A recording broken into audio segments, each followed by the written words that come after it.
How do I start working on a new video game as a game composer? This is a question that I've been asked a lot, either by other game composers or game developers who are looking to improve their workflow when it comes to audio. And the short answer is, I don't just sit down and write music straight away. There is an entire process that's happening before I compose anything. And it is very important to really take your time with this process because you really want to nail the tone of the game and create something unique. So here is how I usually approach it. The first step is always talking to the game developer.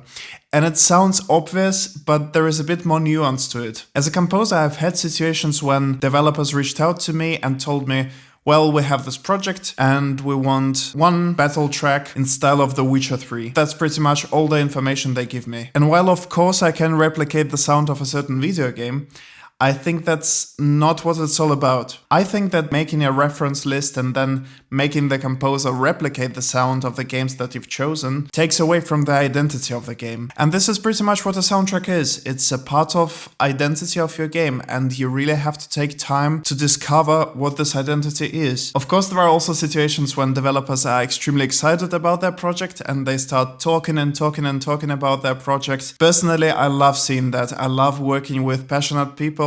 But sometimes it doesn't happen this way, and then you kind of have to fish out the information. What's important to me are things like the story of the game, characters, their motivations, how they look, what the locations are. The intent behind the game is a very important one. And it's also good to have some references for the music, but that's a thing that I want to make a separate video about because many people misunderstand references and how to use them. So I want to explain it a bit more in depth. After I've collected all of that information, I begin working on the audio concept. And I think this is one of the things that I've definitely gotten better at over the past few years. Before, I used to just create the audio concept in my head, and then I wrote a demo track demonstrating those ideas, and then I sent the track to the developer and explained my choices in this track. But the problem with that is you can't really throw all of your ideas into one track most of the time. So what I'm doing now is I'm actually writing down all of the ideas. For example, the musical symbolism behind the instruments or sounds. I write down the ways we could use adaptive music in. At this stage, I also start thinking about leitmotifs, about recurring sounds in the game, and sometimes I even start sketching out melodies that could represent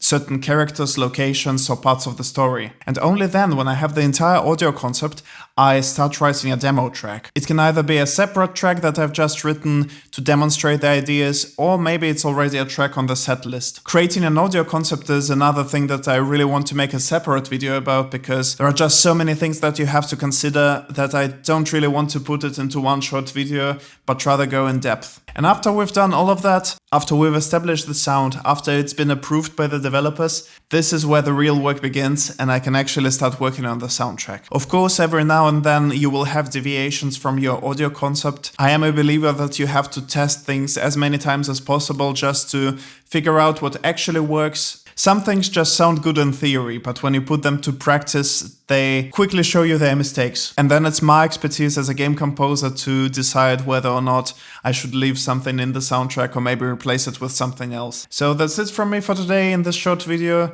If you found it helpful, please consider leaving a like or maybe a comment. Subscribe to the channel because it would really help me grow as a game composer. And I see you on the next one. Cheers.